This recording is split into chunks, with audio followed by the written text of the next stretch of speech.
معمول کے مطابق آج بھی میں سویرے ہی کام پر جانے کے لیے تیار ہو رہا تھا کہ اماں کی کھانسی نے میری توجہ ان کی جانب مبذول کروائی۔ ان کی کھانسی مسلسل بڑھتی جا رہی تھی اور میں نے محسوس کیا کہ وہ کتنی کمزور ہو چکی ہیں۔ میں فوراً ان کی چارپائی کے قریب آیا۔ ان کی مزمحل آنکھوں میں درد اور بے بسی جھلک رہی تھی۔ اماں نے نحیف آواز میں کہا، بیٹا میری دوائی ختم ہو گئی ہے۔ ان کے لہجے میں ایک ایسا دکھ تھا جو میرے دل کو چیر گیا۔ میں نے فوراً جواب دیا، اماں آپ فکر نہ کریں، شام کو کام سے واپس آتے ہوئے آپ کی دوائی ضرور لے آؤں گا۔ میرے دل میں افسوس کا طوفان اٹھ رہا تھا۔ میں نے خود کو بے بس محسوس کیا کیونکہ میری زندگی ان گنت مسائل کا شکار تھی۔ میرے بڑے بہن بھائی جو اپنی زندگیوں میں مگن تھے شاید بھول گئے تھے کہ ہمارا کوئی فرض بھی بنتا ہے۔ وہ اپنے گھروں اور خوشیوں میں مصروف ہو چکے تھے اور اماں کی ذمہ داری مکمل طور پر میرے سر پر ڈال دی گئی تھی۔ حالانکہ میں اپنی پوری کوشش کرتا تھا کہ ان کی ضروریات پوری کر سکوں، لیکن کبھی کبھی تھکن میری روح کو بھی جکڑ لیتی۔ اماں دن بھر گھر میں اکیلی اپنی چارپائی پر لیٹی رہتی، دیواروں کو تکتی۔ میں اکثر سوچتا تھا کہ وہ اس تنہائی میں کیا کیا خیالات بنتی ہوں گی۔ کیا وہ اپنی گزری ہوئی زندگی کو یاد کرتی ہیں؟ کیا انہیں خیال ستاتا ہے کہ ان کی اولاد نے انہیں تنہا چھوڑ دیا؟ ان کے چہرے پر وقت کی مار اور بیماری کے اثرات واضح نظر آتے تھے۔ میں اپنی تمام تر پریشانیوں کے باوجود اماں کی فکر میں مبتلا رہتا۔ مجھے ہر وقت ڈر لگا رہتا کہ کہیں ان کو کچھ ہو نہ جائے۔ وہ میری ماں تھی اور ماں سے بڑھ کر اس دنیا میں کچھ نہیں۔ میں جب بھی گھر سے نکلتا میرے دل میں عجیب بے چینی ہوتی۔ سوچتا تھا کہ میری زندگی بھی کسی امتحان سے کم نہیں۔ صبح سے شام تک کام اور پھر اماں کی دیکھ بھال۔ میرے پاس اپنے لیے سوچنے کا وقت ہی نہیں تھا۔ میرے خواب، میری خواہشات، سب کچھ ایک طرف رہ گیا۔ کبھی کبھی مجھے لگتا کہ شاید میری قسمت میں سکون لکھا ہی نہیں ہے، لیکن پھر اماں کا چہرہ یاد آتا اور میں خود کو تسلی دیتا کہ اگر ان کی دعائیں میرے ساتھ ہیں تو یہی میری سب سے بڑی کامیابی ہے۔ گھر سے نکلتے وقت میرے قدم بھاری ہو رہے تھے۔ میرے ذہن میں ہزاروں سوالات اٹھ رہے تھے۔ کیا زندگی ہمیشہ ایسی رہے گی؟ کیا میرے بڑے بہن بھائی کبھی پلٹ کر اماں کی طرف دیکھیں گے؟ کیا اماں کی حالت کبھی بہتر ہو سکے گی؟ اور ان سوالات کے بیچ ایک سوچ نے میرے دل کو تھوڑا سکون دیا۔ شاید میرا یہ امتحان بھی کسی دن ختم ہو جائے اور اللہ میری محنت کو قبول کر لے۔ لیکن یہ سوچتے ہوئے بھی میری آنکھوں میں نمی آ گئی کیونکہ یہ سب کرنا آسان نہیں تھا۔ پھر جیسے ہی میں ہوٹل پہنچا تو دیکھا کہ مجھ سے پہلے ہی لڑکے صفائی کے کام میں مصروف تھے۔ ہوٹل کے فرش پر پانی کے چھینٹے پڑے تھے اور ایک لڑکا جھاڑو دے رہا تھا، جبکہ دوسرا لڑکا تھال بھرا آٹا چھان کر رکھ چکا تھا۔ اس نے مجھے دیکھتے ہی طنزیہ انداز میں کہا، کیوں بڑے میاں، آج آتے آتے دیر نہیں کر دی آپ نے؟ اس کے لہجے میں مذاق بھی تھا اور ناراضی بھی۔ میں نے ایک لمحے کے لیے رک کر اسے جواب دیا، میں وقت پر نکلنا چاہتا تھا لیکن والدہ کی طبیعت ٹھیک نہیں تھی، اس لیے کچھ پل ان کے پاس رکنا پڑا۔ پھر ماضی کے خیالات نے آ گھیرا اور میں اسی میں وقت گزر گیا۔ اس نے ہنستے ہوئے کہا، چھوڑو یہ باتیں، دو گاہک کھانے کے انتظار میں بیٹھے، جلدی آٹا گوندھو اور روٹیاں تندور میں ڈالو، سیٹھ آیا تو ہم سب کی شامت آ جائے گی۔ اس کی بات سن کر میں نے جلدی جلدی اپنے ہاتھوں کو حرکت میں لانا شروع کر دیا۔ میں نے تھال سے آٹا اٹھایا، پانی ڈال کر گوندنا شروع کیا اور ایک کے بعد ایک گول پیڑے بنانے لگا۔ ہاتھ اتنی تیزی سے چل رہے تھے کہ میری پیشانی پر پسینے کے قطرے نمودار ہونے لگے۔ حالانکہ موسم سرد تھا، میں جانتا تھا کہ اگر سیٹھ آ گیا اور گاہکوں نے شکایت کر دی تو نہ صرف ڈانٹ پڑے گی بلکہ روزگار بھی خطرے میں پڑے گا۔ میں تندور میں روٹیاں ڈالنے لگا اور ایک روٹی کو گولائی میں گھمانے کے بعد اندر رکھ دیتا۔ جیسے ہی روٹی تیار ہوتی میں اسے نکال کر پلیٹ میں رکھ دیتا اور پھر اگلی روٹی ڈال دیتا۔ اسی دوران اچانک میری نظر سامنے سڑک پر پڑی۔ وہاں ایک بوڑھی فقیرنی بیٹھی تھی۔ وہ سردی کی شدت سے کانپ رہی تھی اور اپنے وجود کو ایک پرانی میلی اور پھٹی ہوئی چادر میں لپیٹنے کی ناکام کوشش کر رہی تھی۔ میں نے اسے بغور دیکھا اور دل میں ایک عجیب درد محسوس کیا۔ اس کا جسم جھکا ہوا تھا اور وہ زمین پر ایسے بیٹھی تھی جیسے کسی چیز کی تلاش میں ہو۔ اس کی حالت دیکھ کر میرا دل پسیج گیا۔ میری توجہ اس کے چہرے کی طرف گئی جہاں عمر کے آثار نمایاں تھے۔ لیکن حیرت انگیز طور پر اس کی نیلی آنکھیں بہت خوبصورت تھی۔ ان آنکھوں میں ایک عجیب سی گہرائی تھی، جیسے وہ اپنی زندگی کی کہانی سنا رہی ہوں۔ نیلی آنکھیں ہمیشہ سے میری کمزوری رہی ہیں، اسی لیے میری نظر بار بار ان پر جا ٹھہرتی اور وہ اپنی جگہ بیٹھی تھر تھر آ رہی تھی، اور میں دیکھ رہا تھا کہ وہ ایک باسی سوکھی ہوئی روٹی کو زمین سے اٹھا کر کھانے کی کوشش کر رہی تھی۔ وہ روٹی اتنی سخت ہو چکی تھی کہ اسے چبانا بھی دشوار لگ رہا تھا۔ یہ منظر دیکھ کر میرا دل دہل گیا۔ میں نے ایک لمحے کے لیے تندور کی طرف دیکھا، پھر ایک فیصلہ کیا۔ میں نے جلدی سے گھی کا ڈبہ اٹھایا، ایک تازہ گرم روٹی نکالی، اس پر خوب گھی لگایا اور شاپر میں ڈال کر اس کے پاس لے گیا۔ میں نے روٹی اس کے آگے رکھی اور وہ چند لمحوں کے لیے مجھے حیرت سے دیکھتی رہی۔ اس کی آنکھوں میں شکر گزاری کی ایک جھلک تھی، جیسے وہ لفظوں کے بغیر میرا شکریہ ادا کر رہی ہو۔ اس نے کانپتے ہاتھوں سے روٹی اٹھائی اور فوراً کھانے لگی۔ اس کا چہرہ دیکھ کر مجھے لگا جیسے وہ مدتوں سے بھوکی تھی۔ میں واپس اپنے کام پر لوٹ آیا، لیکن میرے دل میں ایک عجیب کیفیت چھائی تھی۔ میں سوچ رہا تھا کہ دنیا میں کتنے لوگ ایسے ہوں گے جو 2 وقت کی روٹی کو ترستے ہوں گے، اور ہم میں سے کتنے لوگ ہیں جو اس تکلیف کو دیکھ بھی نہیں پاتے۔ فقیرنی کی آنکھیں اور اس کی حالت میرے ذہن میں نقش ہو چکی تھی۔ مجھے ایسے محسوس ہوا جیسے میں نے اس کے لیے کچھ خاص نہیں کیا، حالانکہ اس لمحے میرے پاس کچھ کرنے کی استطاعت تھی۔ اس کی شکر گزار نظروں نے مجھے ایک تسکین دی جو مجھے پہلے کبھی محسوس نہیں ہوئی تھی۔ ابھی میں اپنی جگہ پر آ کر بیٹھا ہی تھا کہ بے اختیار میری نظر دوبارہ اس فقیرنی کی طرف گئی، جو تھوڑی دیر پہلے وہاں بیٹھی سردی سے کانپ رہی تھی۔ لیکن یہ کیا؟ سڑک تو اب خالی تھی۔ وہ بوڑھی اماں جو کچھ لمحے پہلے وہاں موجود تھی اچانک غائب ہو چکی۔ میری آنکھیں حیرت سے پھٹی کی پھٹی رہ گئی۔ میرے دل میں عجیب خوف اور تجسس بیک وقت پیدا ہوا۔ 2 لمحوں کے اندر ہی وہ کہاں جا سکتی تھی؟ اس کی حالت تو ایسی نہیں لگ رہی تھی کہ وہ تیزی سے کہیں جا سکے۔ اس کے جسم کی کمزوری اور کپڑوں کی حالت دیکھ کر تو یہ لگتا کہ شاید وہ اٹھ کر چلنے کی بھی سکت نہیں رکھتی ہوگی۔ میں نے بے ساختہ اپنی نظریں چاروں طرف دوڑائیں، لیکن وہ کہیں نظر نہیں آئی۔ ارد گرد کا ماحول ویسا ہی پرسکون اور معمول کے مطابق تھا، جیسے کچھ ہوا ہی نہ ہو۔ دکان کے قریب کھڑے دوسرے لڑکے اپنی باتوں میں مگن تھے، گاہک کھانے کے انتظار میں بیٹھے تھے، اور سڑک پر لوگوں کی آمد و رفت جاری تھی، لیکن وہ بوڑھی اماں کہیں دکھائی نہیں دے رہی تھی۔ میری نظریں بار بار اس جگہ کو تلاش کر رہی تھی جہاں وہ بیٹھی ہوئی تھی، لیکن اب وہاں صرف خالی جگہ ہی نظر آ رہی تھی۔ میرے دل میں سوالات اٹھنے لگے کہ آخر وہ کہاں گئی؟ کیا وہ واقعی بوڑھی فقیرنی تھی یا کچھ اور؟ میں نے سوچا کہ شاید میں نے زیادہ سوچ لیا، یا شاید وہ واقعی میں اٹھ کر کہیں چلی گئی ہو، لیکن پھر دل نے کہا ایسا کیسے ممکن ہے؟ وہ تو چلنے کے قابل بھی مشکل سے لگ رہی تھی، اور یہاں سے جانے میں اتنی جلدی کیسے کر سکتی ہے؟ میرے ذہن میں خیالات کا ایک طوفان اٹھ رہا تھا۔ میں نے اپنے خیالات کو جھٹکنے کی کوشش کی اور دوبارہ اپنے کام میں مشغول ہو گیا۔ گاہکوں کی آوازیں میرے کانوں میں آ رہی تھی، اور کام کی مصروفیت مجھے اپنے خیالات سے باہر نکالنے کی کوشش کر رہی تھی، لیکن اس بوڑھی اماں کا اچانک غائب ہونا میرے ذہن سے نکل ہی نہیں رہا تھا۔ جب بھی میں تندور میں جھکتا اور روٹی نکالتا، میری نظروں کے سامنے اس کی وہ کمزور حالت اور پھٹی چادر کا منظر آ جاتا۔ میرے دل میں عجیب بے چینی تھی، جیسے میں نے کچھ غیر معمولی دیکھا ہو۔ جیسے جیسے وقت گزرتا جا رہا تھا، میں خود کو سمجھانے کی کوشش کر رہا تھا کہ یہ محض اتفاق تھا، لیکن دل ماننے کو تیار نہیں تھا۔ میں سوچ رہا تھا کہ کیا وہ واقعی یہ کام فقیرنی تھی، یا کوئی ایسی ہستی جس کا مقصد کچھ اور تھا؟ یہ سوالات میرے دماغ میں گردش کرتے رہے، لیکن میں خود کو یہ کہہ کر مطمئن کرنے کی کوشش کر رہا تھا کہ شاید یہ محض وہم ہو۔ ابھی کام میں مصروف ہوتے ہوئے میرا دھیان بار بار اسی طرف جا رہا تھا۔ میرے دل میں چھپی خواہش جاگ اٹھی کہ کاش وہ بوڑھی اماں دوبارہ نظر آئے تاکہ میں اس کی حقیقت جان سکوں، لیکن یہ سچ تھا کہ وہ جا چکی تھی، اور اس کے ساتھ ہی میرے دل میں نہ ختم ہونے والا تجسس چھوڑ گئی۔ میرا نام احسن فاروق ہے۔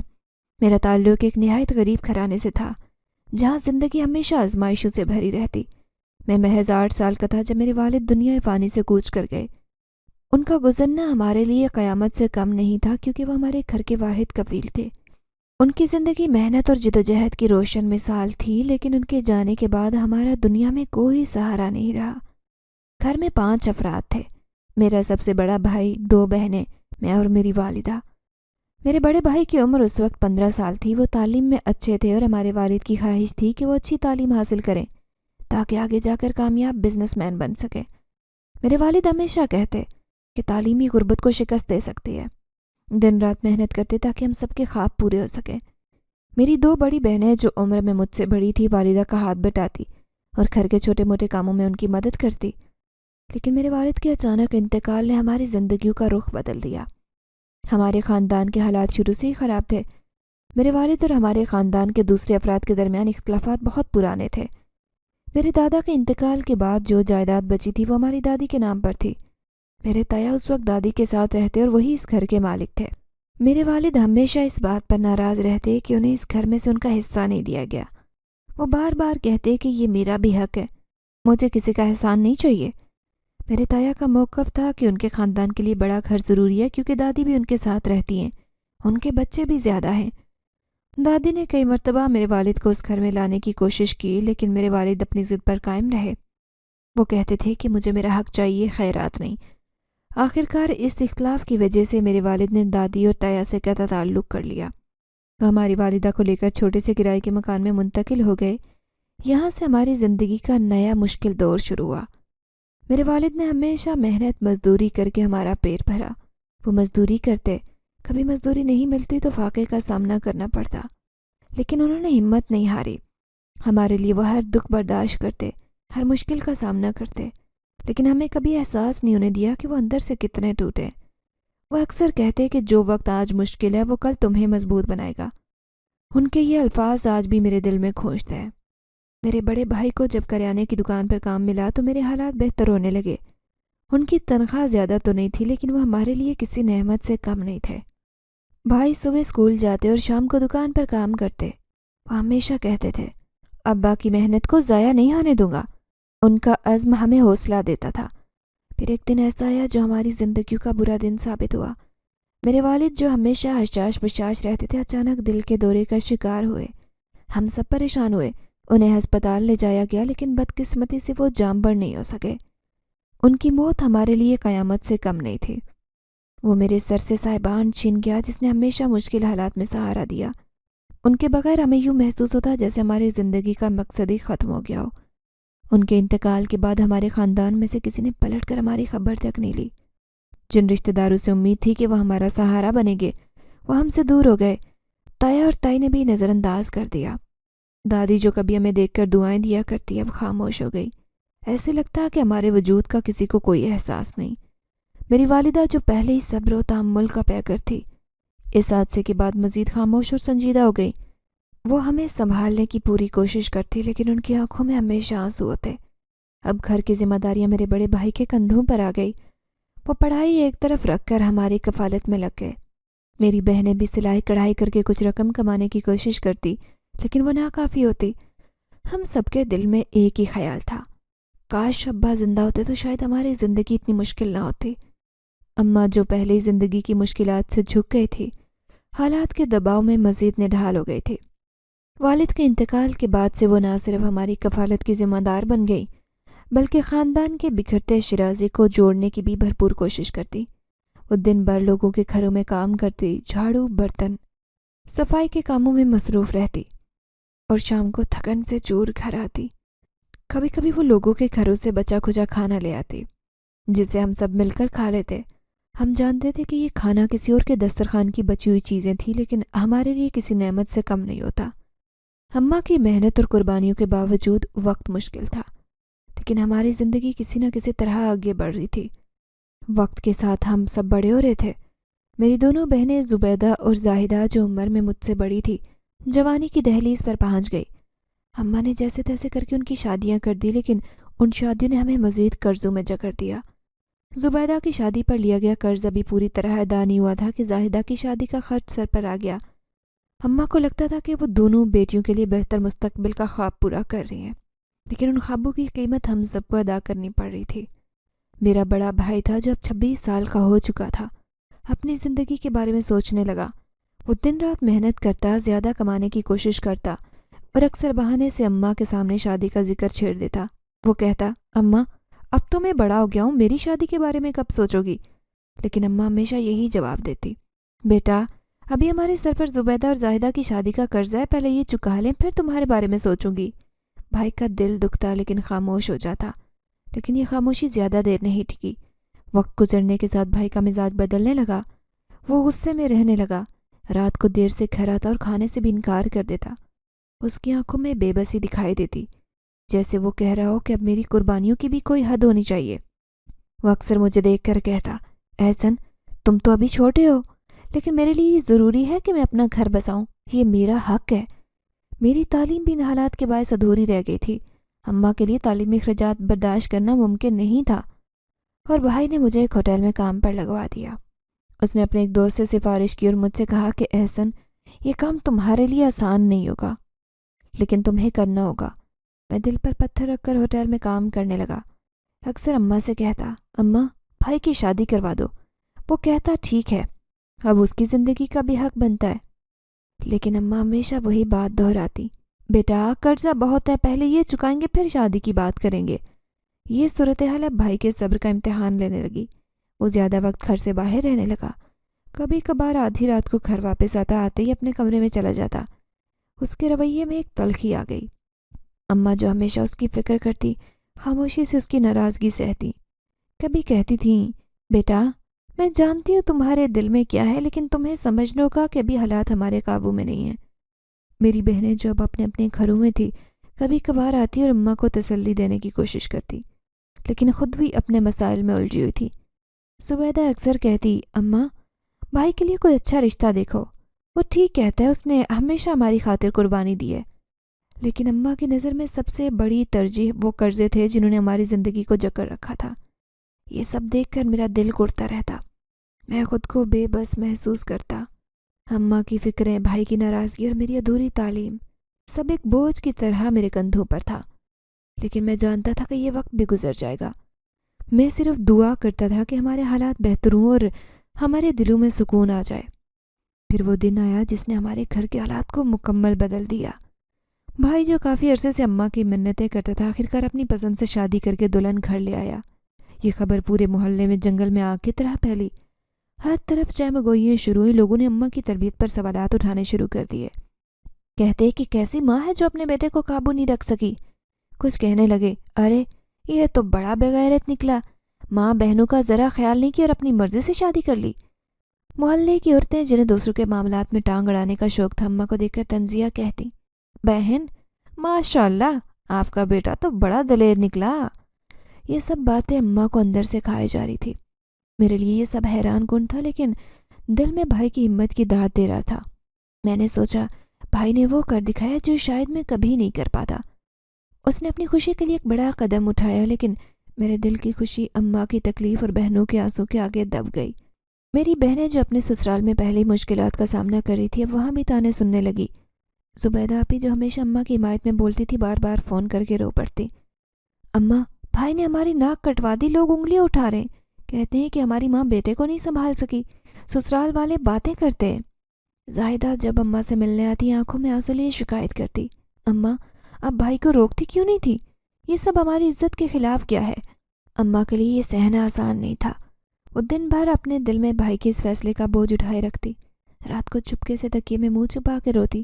وہ کہتی، میں نے اپنی پوری زندگی تم لوگوں کے لیے قربان کر دی، لیکن میرے بیٹے نے میرے ہی سر شرمندگی کا بوجھ ڈال دیا۔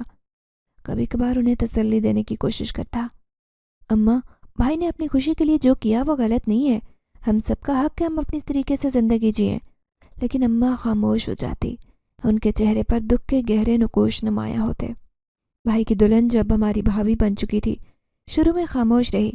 وہ جانتی تھی کہ وہ ایک ایسے گھر میں آئی ہے جہاں اس کی موجودگی دل سے قبول نہیں کی گئی، لیکن آہستہ آہستہ وہ گھر کے ماحول میں اپنی جگہ بنانے کی کوشش کرنے لگی۔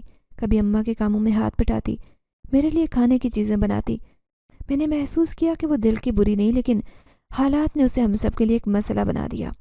محلے والے اب بھی باتیں کر رہے تھے، وہ اماں کو دیکھ کر جملے کستے، بہن آپ کی تربیت کا تو جواب نہیں۔ کوئی کہتا، یہی ہوتا ہے جب ماں بیٹے کو حد سے زیادہ آزادی دے دے۔ اماں یہ سب چپ چاپ سنتی سہتی رہتی، ان کا دکھ ان کے چہرے سے جھلکتا، لیکن وہ کسی کے سامنے کچھ نہیں کہتی تھی۔ میرے دل میں اماں کے لیے بے حد ہمدردی تھی۔ میں دیکھ سکتا تھا کہ وہ اندر سے ٹوٹ رہی تھی، لیکن کمزوری ظاہر نہیں کرنا چاہتی تھی۔ میرے بھائی کی اس حرکت نے ہماری زندگی کو نیا رخ دیا۔ اب ہمیں نہ صرف مالی مشکلات کا سامنا تھا بلکہ سماجی دباؤ اور تانوں کا بھی سامنا کرنا پڑ رہا تھا۔ میں اکثر سوچتا کہ کیا بھائی نے واقعی ٹھیک کیا ہے یا پھر ہم سب کے ساتھ زیادتی کی، لیکن پھر دل کو یہ کہہ کر تسلی دیتا کہ شاید یہ سب اللہ کی طرف سے آزمائش ہے جو ہمیں برداشت کرنی ہوگی۔ بھائی کی شادی کے بعد گھر کا ماحول پہلے ہی کشیدہ ہو چکا تھا، اب حالات مزید خراب ہونے لگے۔ اماں جو ہمیشہ اپنے اصولوں پر قائم رہتی، بھائی کو دل سے قبول نہیں کر سکی۔ وہ نہ صرف اسے دور رہنے لگی بلکہ گھر کے کاموں سے بھی بھابھی کو الگ رکھنے کی کوشش کرتی۔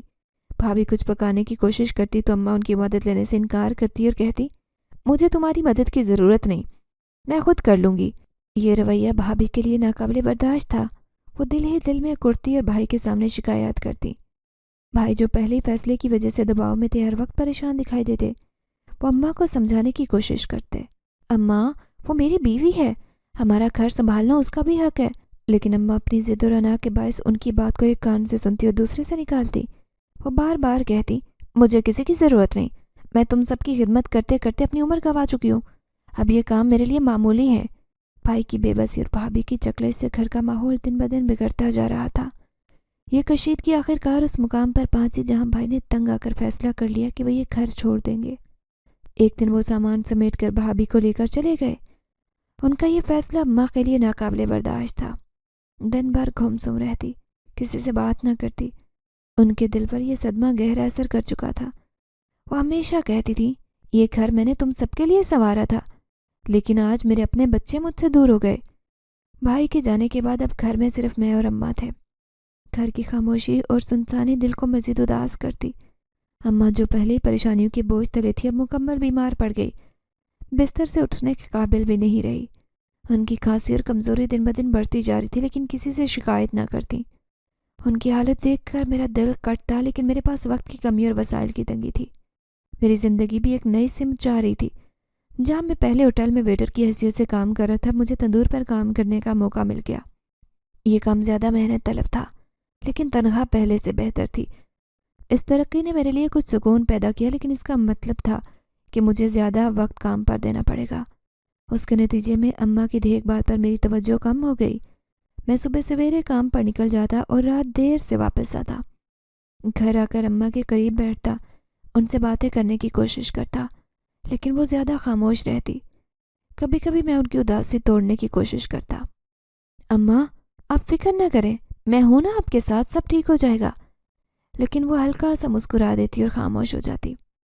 ہمارے بڑے بہن بھائی جو اپنی زندگی میں مگن ہو چکے تھے اب اماں کی خبر تک نہ لیتے۔ زبیدہ اور زاہدہ اپنی اپنی شادی شدہ زندگیوں میں مصروف تھی اور بھائی اپنی بیوی کے ساتھ ایک نئے گھر میں آباد ہو چکے تھے۔ ان سب کی لاپرواہی اماں کے لیے الگ صدمہ تھی۔ وہ اکثر کہا کرتی تھی، یہی وہ بچے تھے جن کے لیے میں نے پوری زندگی قربان کر دی، آج میں اکیلی رہ گئی ہوں۔ گھر کا خرچ، اماں کی دوا، دیگر ضروریات پوری کرنے کے لیے مجھے دن رات کام کرنا پڑتا۔ میں اکثر سوچتا تھا کہ اگر میرے والد زندہ ہوتے تو ہماری زندگی کیسی ہوتی، شاید مشکلات نہ ہوتی۔ لیکن یہ سب سوچ کر بھی کچھ نہیں بدلنے والا تھا۔ میری کوشش تھی کہ کسی نہ کسی طرح اماں کے دکھوں کا مداوع کروں، لیکن حالات نے ہمیں ایک ایسا موڑ دکھا دیا جہاں سب کچھ بے بس لگنے لگا تھا۔ آج کا دن بھی باقی دنوں کی طرح کام کے بوجھ سے بھرا ہوا تھا۔ صبح سے رات تک تندور کے سامنے کھڑے رہنا، گاہکوں کے لیے روٹیاں تیار کرنا میرے معمول کا حصہ تھا۔ لیکن آج کا دن مختلف تھا کیونکہ اس بوڑھی فقیرنی کو دیکھ کر مجھے اماں کا خیال آ رہا تھا۔ اس کی لرزتی جریوں بری ہاتھوں سے وہ سوکھی روٹی کھانے کا منظر میری آنکھوں کے سامنے گھوم رہا تھا۔ میں نے اسے تازہ گرم روٹی دی۔ اس کی نیلی آنکھوں میں عجیب سی چمک تھی، جیسے وہ شکریہ کہنے کے بجائے کسی اور دنیا کے رازوں کو چھپا رہی ہو۔ لیکن جیسے ہی میری نظر تھوڑی دیر کے لیے ہٹی، وہ اچانک غائب ہو گئی۔ نہ کوئی آواز، نہ نشان۔ یہ سب اتنا عجیب اور ناقابل یقین تھا کہ میں کچھ لمحوں کے لیے گہری سوچوں میں ڈوب گیا۔ میں نے خود کو جھٹک کر دوبارہ کام پر توجہ دی۔ ہوٹل میں شام کے اوقات میں رش بڑھتا۔ یہ ایک بڑا ہوٹل تھا جہاں ہر قسم کے لوگ آتے۔ امیر لوگ اپنے دوستوں کے ساتھ دعوتیں کرتے، مزدور دن بھر کی تھکن اتارتے، کبھی کبھار کوئی خاندان نظر آتا۔ کھانے پینے کا انتظام عمدہ تھا، اسی وجہ سے کام کا دباؤ ہمیشہ رہتا۔ رات کو گاہکوں کی تعداد بڑھنے سے میرا کام مشکل ہو جاتا۔ کبھی کبھی رات کے 2:30 بج جاتے اور میں تھکا ہارا گھر پہنچتا۔ آج بھی کام ختم کرتے کافی دیر ہو گئی۔ ہوٹل سے نکلتے ہی میری سوچوں کا رخ اماں کی طرف گیا۔ ان کی بیماری، کمزوری اور اکیلا پن میرے دل کو ہر وقت گھیرے رکھتا۔ اکثر دل میں آتا کہ شادی کر لوں تاکہ اماں کو سہارے کی ضرورت نہ رہے، لیکن پھر گھر کے حالات مجھے روکتے۔ میں سوچتا اگر میری بیوی ٹھیک عورت نہ نکلی تو، اس نے اماں کے لیے پریشانیاں بڑھا دی تو کیا ہوگا؟ یہ خیالات مجھے پریشان کرتے اور یہی وجہ تھی کہ میں نے شادی کا خیال دل سے نکالا۔ میں نے اپنی زندگی اماں کے لیے وقف کر دی۔ اماں میری دنیا تھی، میری خوشی، میری ذمہ داری۔ آج بھی کام ختم کر کے اماں کی دوائی لینے قریبی میڈیکل سٹور گیا۔ وہاں پہنچ کر جو منظر دیکھا وہ نہایت حیران کن تھا۔ ایک کالی چادر میں ملبوس نوجوان لڑکی بینچ پر بیٹھی تھی۔ اس کی ہچکیوں کی آواز خاموش رات کے سکوت کو چیر رہی تھی۔ وہ ہاتھوں سے چہرہ چھپائے سسک رہی تھی جیسے کوئی بڑا غم اسے اندر سے توڑ رہا ہو۔ یہ منظر میرے لیے عجیب اور انوکھا تھا کیونکہ اس علاقے میں رات کے وقت اکیلی لڑکی کا ہونا غیر معمولی تھا۔ میں نے سوچا یہ لڑکی کون ہو سکتی ہے؟ آج سے پہلے تو میں نے اسے کبھی نہیں دیکھا۔ کیا یہ کسی پریشانی میں ہے؟ میری فطری ہمدردی نے مجھے اس کے قریب جانے پر مجبور کیا، لیکن میں نے سوچا کہ کہیں ایسا نہ ہو کہ میری مدد اسے مزید الجھن میں ڈال دے۔ پھر ایک لمحے کے لیے میں رکا اور حالات کا جائزہ لینے لگا۔ رات کا وقت تھا، چاروں طرف سناٹا، اور وہ لڑکی اکیلی بے سہارا لگ رہی تھی۔ میرے قدم خود بخود اس کی طرف بڑھنے لگے، لیکن جیسے ہی میں اس کے قریب پہنچا، اس کی ہچکیاں اچانک بند گئی۔ وہ مکمل خاموش تھی، جیسے کسی نے اس کے دکھ پر مرہم رکھ دیا ہو۔ میں نے ہچکچاتے ہوئے کہا، آپ ٹھیک ہیں؟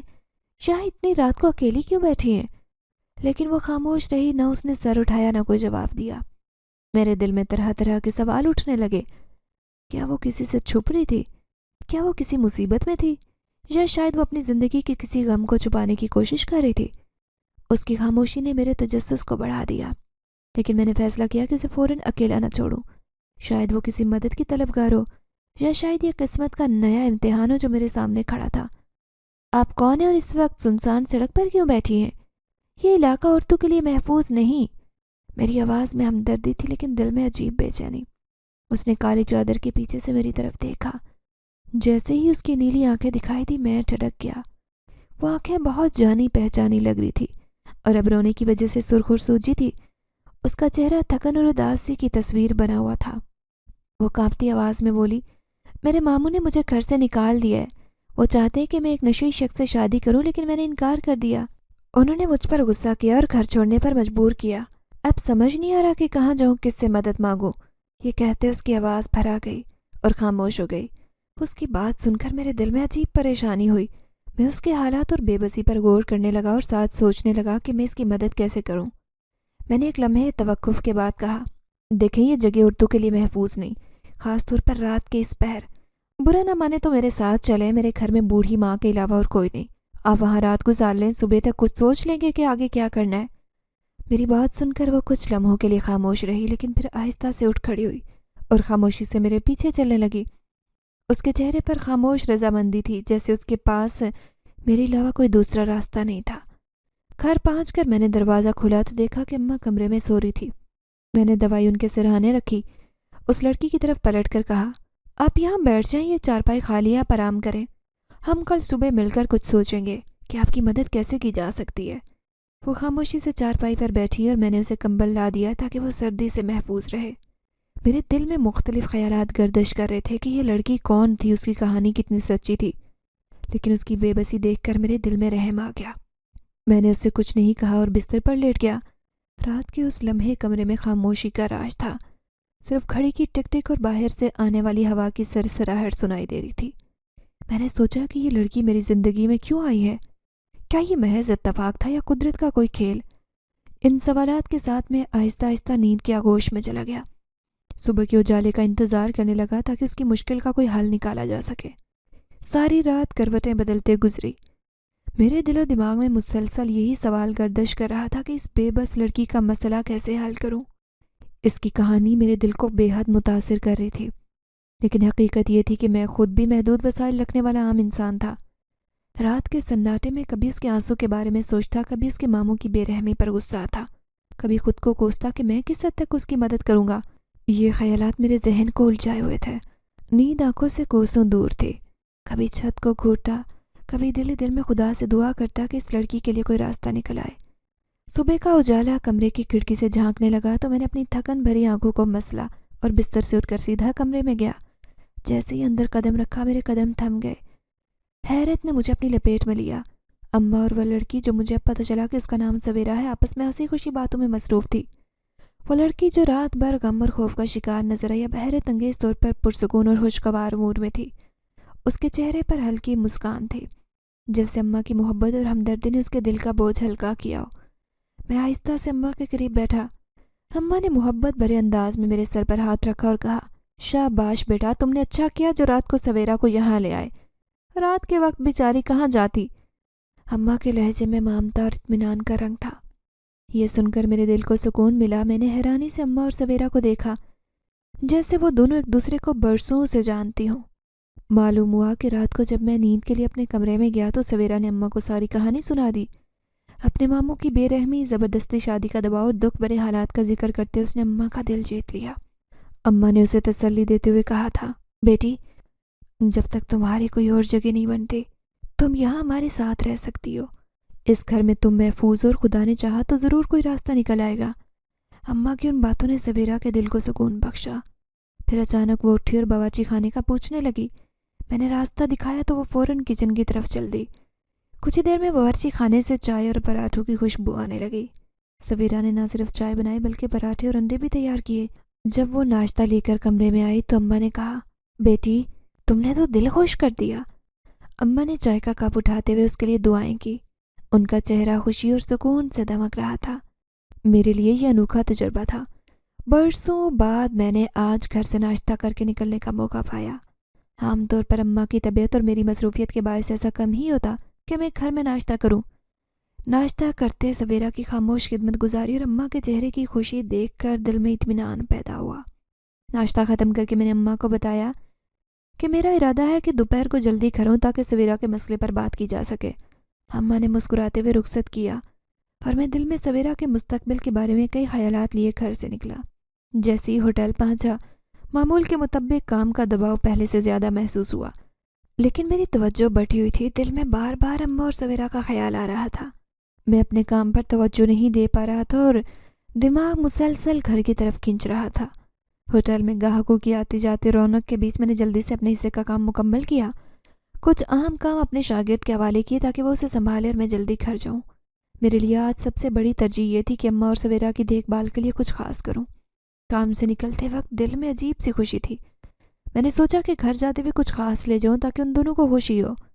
راستے میں نے ایک پھولوں کی دکان پر رک کر اماں کی پسندیدہ سیب اور مالٹے لیے، ساتھ ہی سویرا کے لیے بھی کچھ سوچ کر انار خریدے۔ پھر ایک ریسٹورنٹ پر جا کر تازہ کھانا خریدنے کا ارادہ کیا۔ کھانے کا انتخاب کرتے میں نے اماں کی پسند کا دھیان رکھا اور ساتھ ہی سویرا کے لیے بھی کچھ چٹپٹے پکوان شامل کیے تاکہ وہ خوش ہو۔ دل میں خیال تھا کہ شاید سویرا نے دن بھر کام کر کے وقت گزارا ہوگا اور کھانے کی فکر اس پر اضافی بوجھ بن سکتی ہے۔ جب سب خریدا تو میں گھر روانہ ہو گیا۔ راستے میں دل میں عجیب سا سکون اور بے چینی دونوں تھے۔ سکون اس بات کا کہ اماں اب گھر میں ٹھیک ہیں اور سویرا کے آنے سے گھر میں خوشی کا ماحول لوٹ آیا۔ بے چینی اس بات کی تھی کہ سویرا کی زندگی میں جو مشکلات ہیں ان کا حل کیسے نکالا جائے۔ جیسے ہی گھر پہنچا اور دروازے پر دستک دی، چند لمحوں بعد دروازہ کھلا اور سویرا کی خوابناک آنکھوں نے میرا استقبال کیا۔ اس کی آنکھوں میں خوشی اور شکر گزاری کی جھلک تھی اور اس کے ہونٹوں پر ہلکی سی مسکراہٹ تھی جو دل کو بے حد سکون دینے والی تھی۔ کچھ لمحے کے لیے میں اس کی خوبصورتی میں کھو گیا۔ وہ کتنی معصوم اور پرکشش لگ رہی تھی، جیسے کسی پریوں کی کہانی کا کردار ہو۔ آپ اتنا سب کچھ لے آئے؟ اس نے خوشی سے پوچھا اور میرے ہاتھ سے تھیلے لے کر باورچی خانے کی طرف چلی گئی۔ میں خاموشی سے دیکھتا رہا، اس کی روانی اور مہارت جیسے وہ برسوں سے رہتی ہو۔ تھیلے سے کھانے اور پھل نکال کر برتنوں میں رکھنے لگی۔ اس کی ہلکی مسکان اور تیز حرکتوں نے میرے دل میں عجیب سی راحت بھری۔ میں باورچی خانے سے نظریں ہٹا کر اماں کے کمرے کی طرف بڑھا۔ اماں بستر پر آرام سے بیٹھی تھی۔ مجھے دیکھ کر مسکرا کر بولی، بیٹا، آج تم جلدی آ گئے، سب خیر تو ہے؟ میں ان کے قریب بیٹھا اور طبیعت کا پوچھنے لگا۔ اماں نے کہا، بیٹا، سویرا نے آج میری تیل کی مالش کی تھی، اس کے ہاتھوں میں تو جادو ہے۔ میرا جسم تو کئی دنوں سے اکڑ رہا تھا، آج ہلکا محسوس ہو رہا ہے، بہت سکون ملا ہے۔ یہ سن کر میں حیران رہ گیا۔ اماں کی باتوں سے اندازہ ہوا کہ سویرا نہ صرف گھر کے کام کاج سنبھال چکی ہے بلکہ اماں کے دل میں بھی جگہ بنا لی۔ دل میں ایک سکون کا احساس ہوا کہ سویرا صرف ایک مہمان نہیں بلکہ گھر کا حصہ بننے لگی ہے۔ اماں کی صحت میں بہتری دیکھ کر میرا دل خوش ہوا۔ مجھے لگا کہ جیسے سویرا کے آنے سے نہ صرف اماں کا بوجھ ہلکا ہوا بلکہ گھر میں ایک نئی روشنی آ گئی ہے۔ اس کے بعد میں نے اماں کے پاس بیٹھ کر ان سے مزید باتیں کی اور دل میں سوچتا رہا کہ کیسے معصوم لڑکی جو کل رات بے یار و مددگار تھی آج ہمارے گھر کی رونق بن گئی۔ اماں کے چہرے پر خوشی اور سکون دیکھ کر میرا دل مطمئن ہو گیا۔ میں نے تہیہ کیا کہ میں ہر ممکن کوشش کروں گا کہ سویرا کی زندگی کے مسائل حل کر سکوں۔ سارا دن اماں اور سویرا آپس میں باتیں کرتے گزارنے میں مصروف تھے اور میں ان دونوں کو دور سے دیکھتا رہا۔ سویرا کی باتوں سے اماں کے چہرے پر کبھی افسوس کے آثار نمودار ہوتے تو کبھی ہمدردی کی جھلک۔ میں نے محسوس کیا کہ اماں اسے اپنے دل کے قریب لے آئی ہیں جیسے وہ ان کی اپنی بیٹی ہو۔ دوپہر کے وقت جب میں ان کے ساتھ بیٹھا، سویرا نے اپنی زندگی کی داستان سنانی شروع کر دی۔ اس کے لہجے میں دکھ اور کرب واضح تھا، جیسے کہ ہر لفظ اس کے دل سے نکل رہا ہو۔ سویرا نے بتایا کہ اس کے والدین کا انتقال اس کے بچپن میں ہی ہو گیا تھا۔ وہ وقت اس کے لیے نہایت مشکل تھا، کیونکہ نہ صرف وہ اپنی ماں کی شفقت اور باپ کی محبت سے محروم ہوئی بلکہ اس کے ارد گرد کے لوگ بھی اس کی زندگی کے سکون کے دشمن بن گئے۔ اس نے بتایا کہ اس کے والد کی وفات کے بعد اس کے ماموں اور تایا کے درمیان ایک ایسی جنگ چھڑی جو اس کے مستقبل کو داؤ پر لگا گئی۔ دونوں اس کی ملکیت کو اپنی گرفت میں لینے کی کوشش میں تھے، لیکن یہ لڑائی کسی کی خیر خواہی کے لیے نہیں تھی بلکہ صرف جائیداد ہتھیانے کے لیے تھی۔ میرے تایا جو میرے والد کے بڑے بھائی تھے، انہوں نے میرے حصے کی تمام جائیداد بآسانی ہتھیا لی۔ میرے ماموں نے مجھے اپنے ساتھ رکھا، لیکن یہ پرورش نہیں تھی بلکہ بوجھ کی طرح مجھے اپنے سر لیا۔ میں ہر دن ان کی بے رخی اور سخت رویے کا سامنا کرتی۔ وہ میرے وجود کو ذمہ داری سے زیادہ کچھ نہ سمجھتے۔ یہ کہتے اس کی آواز بھر آ گئی۔ اس نے مزید کہا کہ اب جب میں 17 برس کی ہوئی تو میرے ماموں نے مجھے ایک نشئی اور شرابی شخص کے حوالے کرنے کا فیصلہ کیا۔ وہ چاہتے تھے کہ میں اس سے شادی کر لوں تاکہ وہ مجھ سے مکمل جان چھڑوا سکیں۔ میں نے اس فیصلے کو قبول کرنے سے انکار کر دیا کیونکہ میں زندگی برباد نہیں کرنا چاہتی تھی۔ میرے انکار پر انہوں نے مجھے گھر سے نکال دیا اور آج میں یہاں ہوں جہاں آپ نے مجھے پناہ دی۔ یہ سن کر میرا دل بوجھل ہو گیا۔ اماں نے سویرا کو تسلی دی اور کہا، بیٹی فکر نہ کرو، خدا بہتر کرے گا۔ تم ہمارے ساتھ ہو، ہم تمہارے لیے کچھ نہ کچھ ضرور کریں گے۔ لیکن حقیقت یہ تھی کہ سویرا کا ساتھ ہمارے بغیر کسی شناخت کے رہنا ممکن نہیں تھا۔ ہم اماں کے ساتھ مل کر اس بارے میں غور کرنے لگے کہ آگے کیا کرنا ہے۔ یہ مشکل صورتحال تھی لیکن حل نکالنا ضروری تھا۔ رات کے وقت جب اماں سو گئی، میں کمرے میں لیٹنے آیا تو دماغ اسی پریشانی میں الجھا تھا۔ دن بھر کی باتیں بار بار ذہن میں گھوم رہی تھی۔ اچانک دروازہ کھلا۔ میں نے چونک کر دیکھا تو سویرا کمرے میں داخل ہوئی۔ وہ دھیرے دھیرے میرے قریب آئی۔ اس کے چہرے پر سنجیدگی اور کچھ کہنے کی تڑپ نمایاں تھی۔ میں فوراً اٹھ بیٹھا، اس کے ارادے کو سمجھنے کی کوشش کرنے لگا۔ سویرا نے میرے قریب آ کر کہا، احسن، میں آپ کی بہت احسان مند ہوں کہ آپ نے مجھے پناہ دی، ورنہ شاید میں کسی خطرناک صورتحال کا شکار ہوتی۔ لیکن میں آپ کو کسی دھوکے میں نہیں رکھنا چاہتی۔ میں کوئی عام انسان نہیں بلکہ جن زادی ہوں۔ یہ بات سنتے ہی میرے رونگٹے کھڑے ہو گئے۔ کمرے میں ایک لمحے کے لیے سناٹا چھا گیا۔ میں بے یقینی سے اسے دیکھنے لگا۔ سویرا نے اپنی بات جاری رکھی، میرے اپنے لوگ جو کہ جنات کی دنیا میں رہتے ہیں میری ملکیت پر لڑ رہے ہیں، جو کہ مجھے ایک شے سمجھتے ہیں، میرے وجود کو محض دولت کے طور پر دیکھتے ہیں، لیکن مجھے ان سے کوئی سروکار نہیں۔ میں وہاں پلٹ کر نہیں جانا چاہتی۔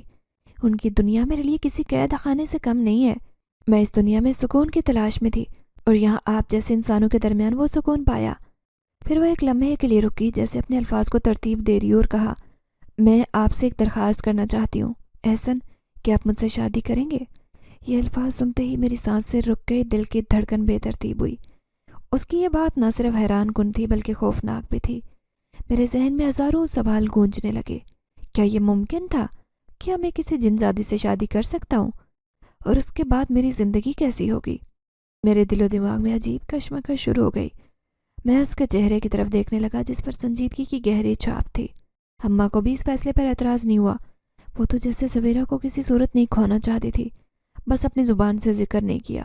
میں نے جب سویرا سے نکاح کیا تو دل میں وسوسے اور سوالات تھے، لیکن اس کی معصومیت، محبت اور سچائی نے میرے تمام خدشات دور کیے۔